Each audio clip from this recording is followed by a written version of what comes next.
আসসালামু আলাইকুম। আজ আমি দারুণ মজার একটি সেমাই রেসিপি শেয়ার করব।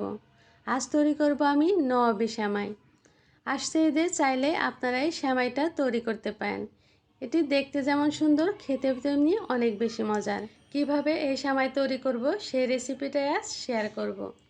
প্রথমে চুলায় একটি প্যান বসিয়ে এখানে দিয়ে দেব আমি 2 টেবিল চামচ পরিমাণ ঘি। এরপর এখানে আমি কিছু বাদাম কিশমিশ দিয়ে দেব। এখানে আমি কাঠবাদাম, পেস্তা বাদাম আর কিশমিশ এগুলোকে একটু কুচি করে কেটে নিয়েছি। ভেজে নেব, তবে পুড়িয়ে ফেলা যাবে না। ভেজে নেওয়া হয়ে গেলে এগুলোকে আমি প্যান থেকে তুলে নিচ্ছি। এবার এখানে আমি নিয়ে নিচ্ছি 1 প্যাকেট লাচ্ছা সেমাই। লাচ্ছা সেমাইয়ের সম্পূর্ণটাই এখানে আমি দিয়ে দেব। দিয়ে ঘিয়ের সাথে ভালো করে ভেজে নেব। চুলা জালটা লো করে ভাজতে হবে, তা না হলে সেমাইগুলো পুড়ে যাবে। একটু ভেজে নিয়ে এর মধ্যে দিয়ে দেব আমি 1/3 কাপ পরিমাণ চিনি। মিষ্টি আপনারা একটু কমিয়ে বাড়িয়ে দিতে পারেন। এরপর এখানে দিয়ে দেব আমি 1/3 কাপ পরিমাণ গুঁড়া দুধ। দুধ আর চিনি সেমাইয়ের সাথে খুব ভালো মতো মিশিয়ে নেব। মিশিয়ে ভালো করে ভেজে নেব। এ সময় চুলা জালটা লোতে রেখে একটু সময় নিয়ে ভাজতে হবে। খেয়াল রাখতে হবে সেমাইটা ভাজা যত বেশি ভালো হবে, সেমাইটা খেতেও তত বেশি ভালো লাগবে এবং সেমাইটা থেকে সুন্দর একটা ফ্লেভার আসবে।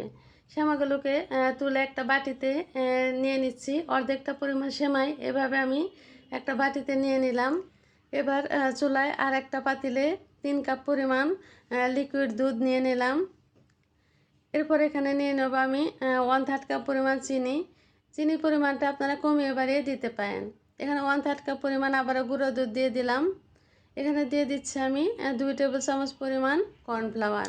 সামান্য পরিমাণে লবণ দিয়ে দিলাম। তবে যারা মিষ্টি খাবারে লবণ পছন্দ করেন না তারা চাইলে নাও দিতে পারেন। তবে লবণ দিলে স্বাদে সুন্দর একটা ব্যালেন্স তৈরি হয়। সব কিছু একসাথে ভালো করে প্রথমে মিশিয়ে নিতে হবে। এ সময় চুলা জালটা বন্ধই রাখতে হবে। এরপর চুলা জালটা অন করে একটু নেড়ে চেড়ে ঘন করতে হবে। ঘনত্বটা কেমন হবে একটু দেখিয়ে দিচ্ছি। ঠিক এরকম ঘনত্বের ক্রিমই তৈরি করতে হবে। এবার আমি যে বাটিতে সেমাই অর্ধেকটা পরিমাণ দিয়েছিলাম তার উপরে ক্রিম দিয়ে দেব। ক্রিমটা সেমাইয়ের উপর ভালো মতো ছড়িয়ে দিতে হবে। এরপর ছড়িয়ে দেওয়া হয়ে গেলে এর উপরে আমি বাকি যে সেমাই রয়েছে সেগুলো উপরে দিয়ে দেব। বাকি সেমাইগুলো উপরে খুব এভাবে করে ছড়িয়ে দিতে হবে। এরপর হালকা হাতে একটু চেপে চেপে সেমাইগুলোকে ক্রিমের উপরে সেট করে নিতে হবে। আমি এভাবে হালকা হাতে একটু ক্রিমের উপরে সেট করে নিচ্ছি। এরপর ভেজে রাখা বাদামগুলো সেমাইয়ের উপরে দিয়ে সুন্দর করে আমি সাজিয়ে নেব। তো কমপক্ষে 2 ঘন্টার জন্য ফ্রিজে নরমালি রেখে দেব সুন্দর মতো সেট হওয়ার জন্য। তৈরি হয়ে গেল আমার আজকের মজার নওয়াবি সেমাই।